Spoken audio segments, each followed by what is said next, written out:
Assalamualaikum warahmatullahi wabarakatuh. Kembali lagi dengan saya Ari Aditama dari SMA Negeri 2 Ngagli. Apa kabar para peserta didik yang budiman? Semoga selalu dalam kondisi sehat dan dapat beraktivitas seperti biasa. Marilah senantiasa kita bersyukur kehadirat Tuhan Yang Maha Esa, karena kita masih diberikan nikmat sehat sehingga kita bisa melaksanakan berbagai aktivitas.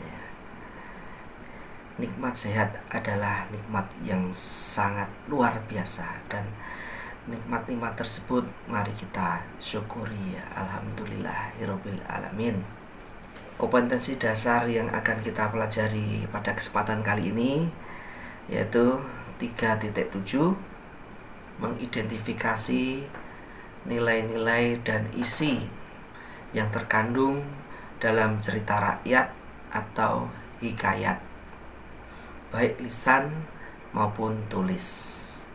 Untuk kompetensi dasar keterampilan yaitu 4.7, menceritakan kembali isi cerita rakyat atau hikayat, ya dalam hal ini nanti hikayat yang didengar dan dibaca. Untuk tujuan pembelajaran yaitu Bapak mengharapkan siswa dapat mengidentifikasi nilai-nilai dan isi yang terkandung dalam cerita rakyat atau hikayat, baik lisan maupun tulis. Tujuan pembelajaran berikutnya yaitu siswa dapat menceritakan kembali isi cerita rakyat atau hikayat yang didengar dan dibaca.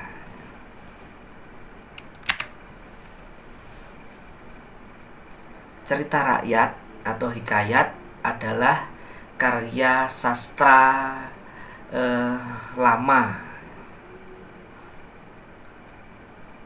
Hikayat berasal dari Melayu, berbentuk prosa yang berisi cerita, berisi undang-undang dan silsilah, bersifat rekaan, keagamaan, historis, biografis, atau gabungan sifat-sifat itu.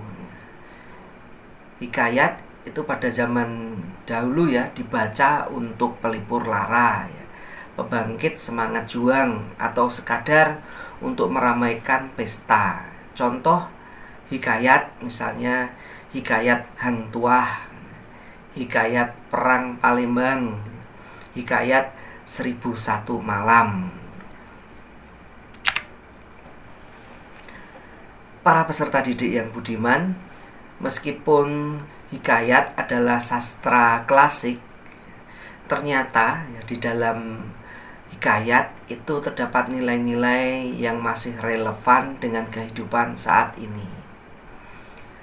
Dalam cerita hikayat, kita akan menemukan berbagai peristiwa yang mengandung nilai-nilai kehidupan. Di antaranya adalah nilai moral, nilai sosial, nilai budaya, nilai edukasi, nilai religius atau agama, dan masih banyak nilai-nilai kehidupan yang lain yang masih relevan dengan kehidupan saat ini. Nilai-nilai itu akan kita terapkan dalam kehidupan sehari-hari. Orang sukses itu adalah seseorang yang belajar dari berbagai peristiwa untuk kemudian bisa bermanfaat untuk lingkungannya. Kalian adalah calon pemimpin bangsa, pemimpin yang memiliki karakter yang hebat, bermanfaat bagi lingkungan. Amin.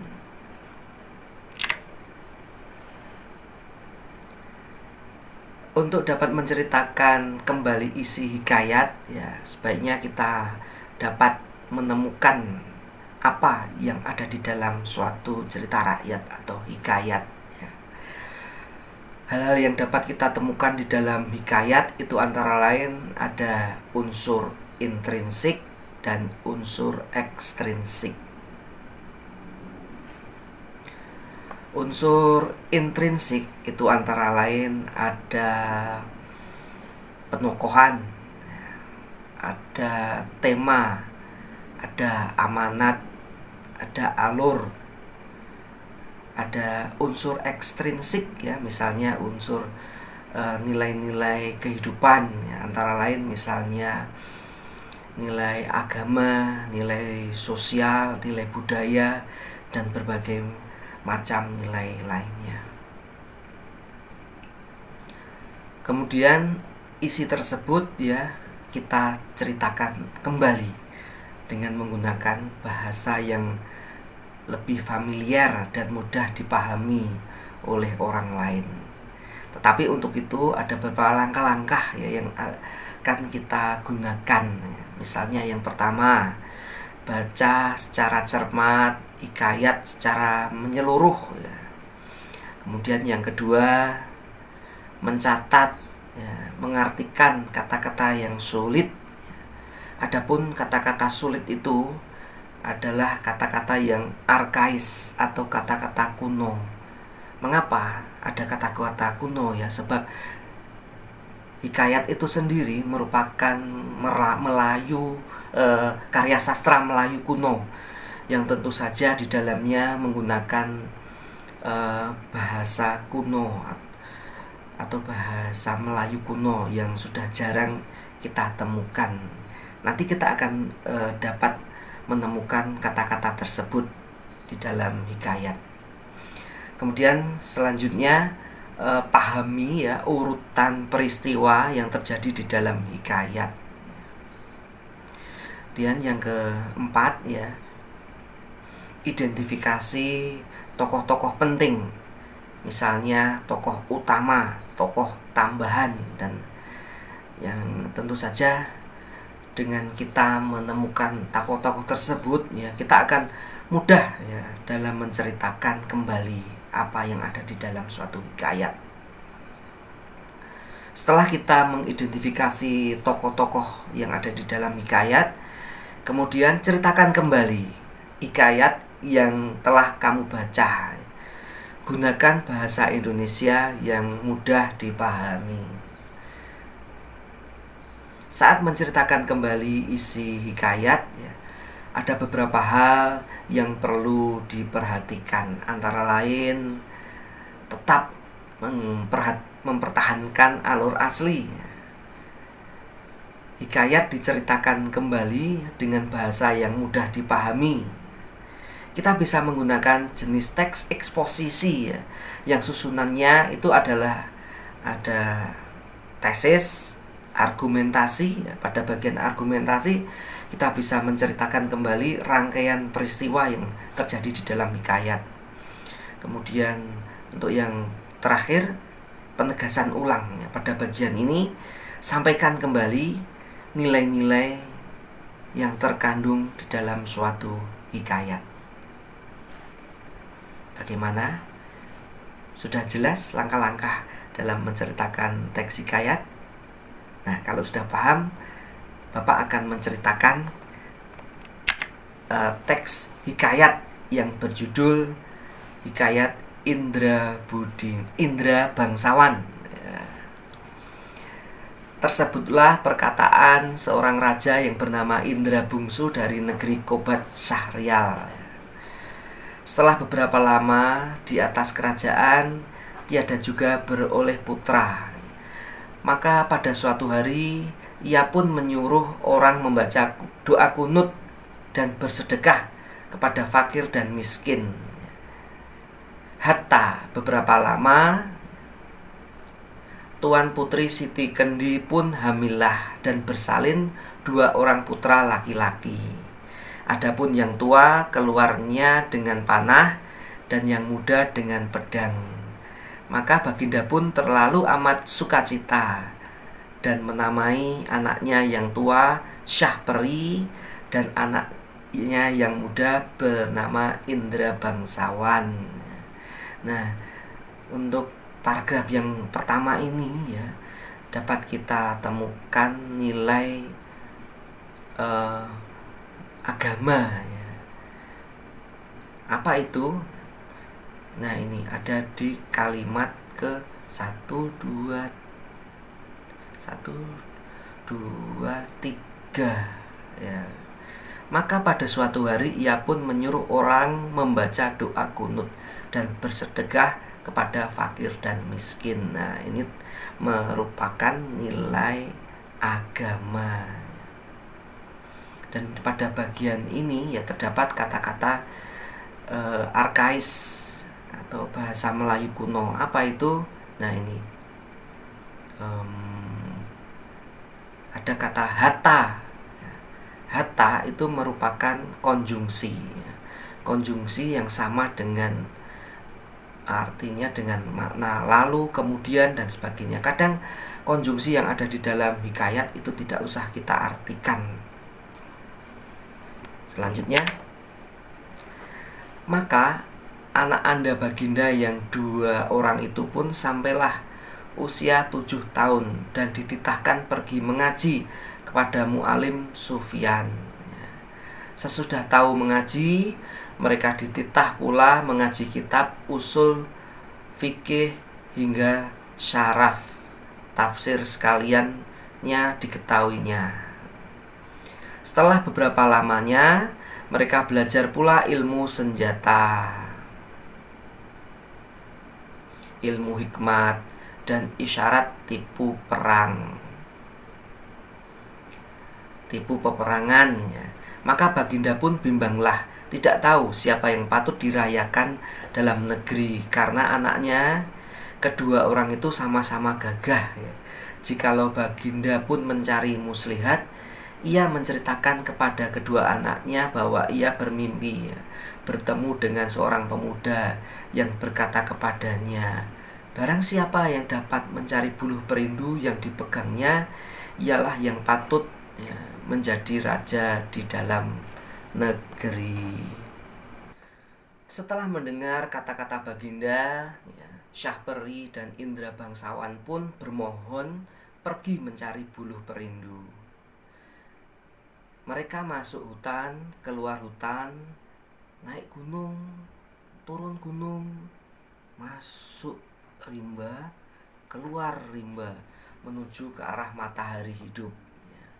Maka datang pada suatu hari, hujan pun turunlah dengan angin ribut, taufan, kelam kabut, ya, gelap gulita, dan tiada kelihatan barang suatu pun. Ya. Maka Syahperi dan Indra Bangsawan pun bercerailah. Setelah teduh hujan ribut, ya, mereka pun pergi saling cari mencari. Ya. Tersebut pula perkataan Syahperi yang sudah bercerai dengan keluarganya Indra Bangsawan. Maka ia pun menyerahkan dirinya kepada Allah Subhanahu wa Ta'ala dan berjalan dengan sekuat-kuatnya. Beberapa lama di jalan ya, sampailah ia kepada suatu taman dan bertemu sebuah mahligai. Ia naik ke atas mahligai itu dan melihat sebuah gendang tergantung. Gendang itu dibukanya dan dipukulnya. Dung dung dung dung dung dung. Tiba-tiba ia terdengar orang yang melarangnya memukul gendang itu. Lalu diambilnya pisau dan ditorehnya gendang itu. Maka Putri Ratnasari pun keluar dari gendang itu. Putri Ratnasari menerangkan bahwa negerinya telah dikalahkan oleh Garuda. Itulah sebabnya ia ditaruh orang tuanya dalam gendang itu dengan suatu cembul. Di dalam cembul yang lain ialah perkakas dan dayang-dayangnya.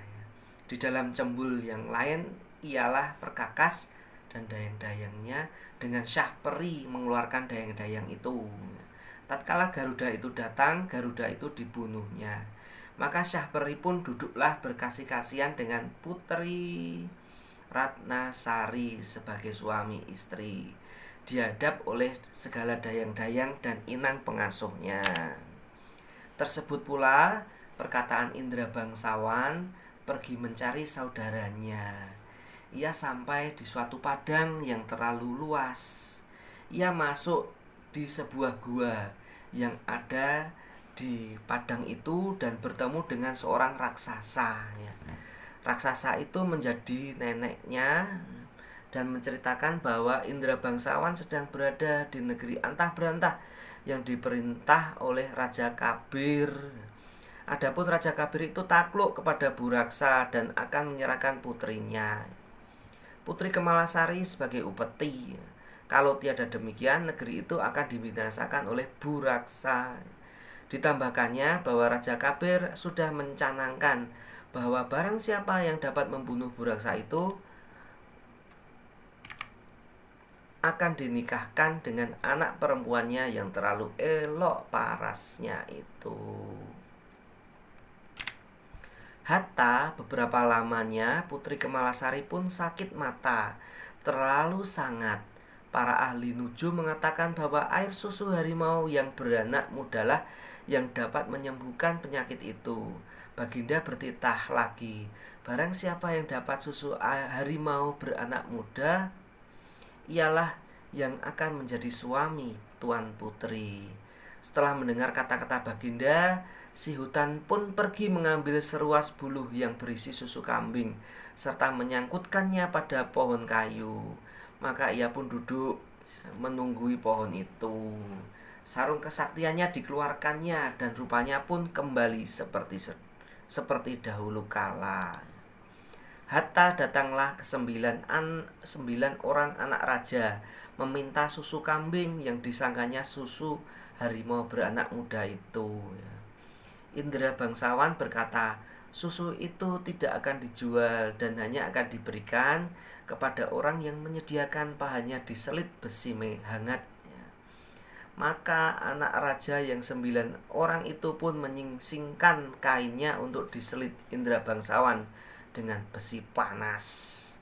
Dengan hati yang gembira, mereka mempersembahkan susu kepada raja. Tetapi tabib berkata bahwa susu itu bukan susu harimau, melainkan susu kambing. Sementara itu, Indra bangsawan sudah mendapat susu harimau dari raksasa atau neneknya dan menunjukkannya kepada raja. Tapi berkata, itulah susu harimau yang sebenarnya. Diperaskannya susu harimau ke mata Tuan Putri. Setelah genap 3 kali diperaskan oleh tabib, maka Tuan Putri pun sembuhlah. Adapun setelah Tuan Putri sembuh, Baginda tetap bersedih. Baginda harus menyerahkan Tuan Putri kepada Buraksa, raksasa laki-laki, apabila ingin seluruh rakyat selamat dari amarahnya. Baginda sudah kehilangan daya upaya. Hatta sampailah masa menyerahkan Tuan Putri kepada Buraksa. Baginda berkata kepada 9 anak raja bahwa yang mendapat jubah raksasa akan menjadi suami putri. Untuk itu nenek raksasa mengajari Indra bangsawan. Indra bangsawan diberi kuda hijau dan diajari cara mengambil jubah Buraksa, yaitu dengan memasukkan ramuan daun-daunan ke dalam gentong minum Buraksa. Saat Buraksa datang hendak mengambil putri, putri menyuguhkan makanan, buah-buahan, dan minuman pada Buraksa.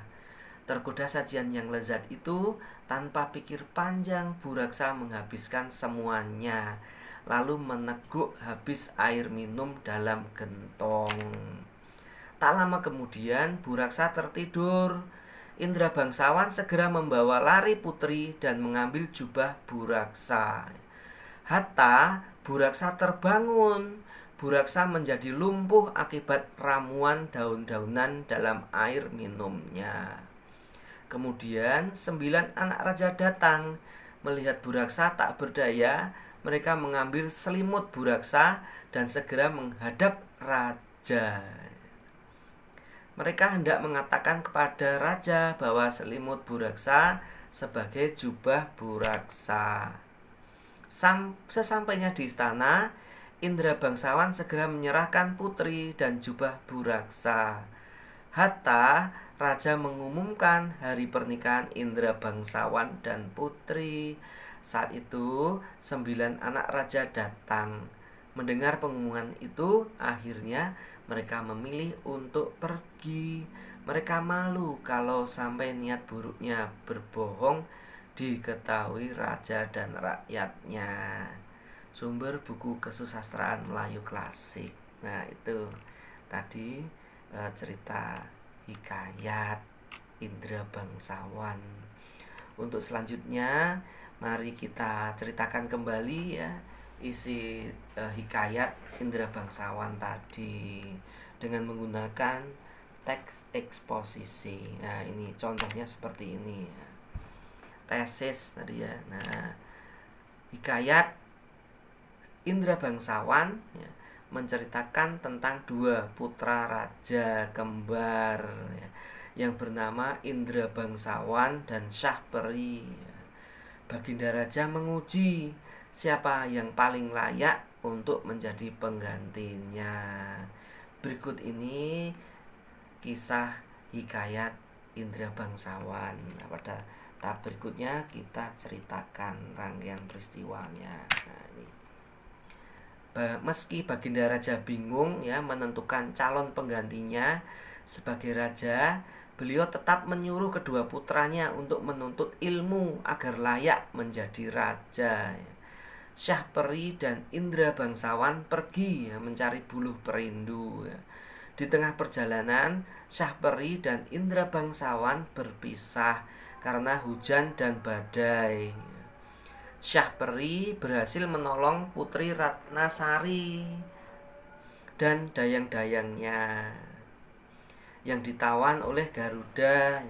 Akhirnya Syahperi menikah dengan Putri Ratnasari. Di tempat lain, Indra Bangsawan sampai ke negeri Antah Berantah yang dikuasai oleh Buraksa. Raja Kabir, raja negeri Antah Berantah, membuat sandiwara. Siapa saja yang dapat mengalahkan Buraksa akan dijadikan menantunya. Suatu hari Syahperi datang dan menolongnya untuk mengalahkan Buraksa.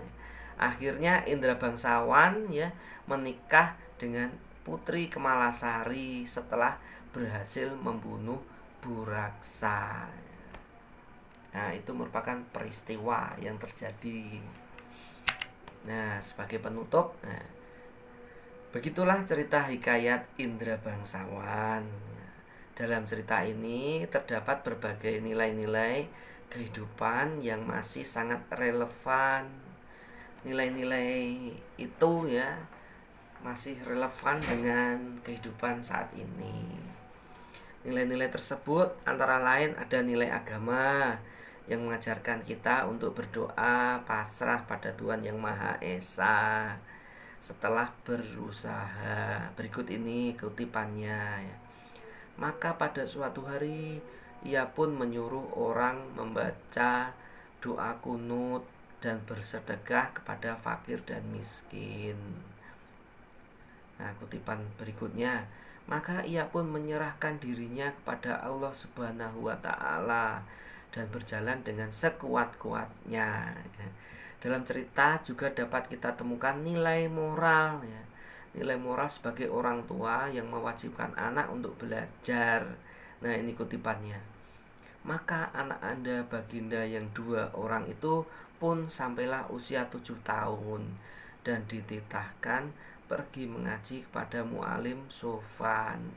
Sesudah tahu mengaji, mereka dititah pula mengaji kitab usul fikih hingga saraf tafsir sekaliannya diketahuinya. Demikianlah pelajaran kali ini. Terima kasih atas perhatiannya. Tetap semangat, gapailah prestasi setinggi-tingginya. Jangan lupa klik like, subscribe, dan share. Terima kasih. Assalamualaikum warahmatullahi wabarakatuh.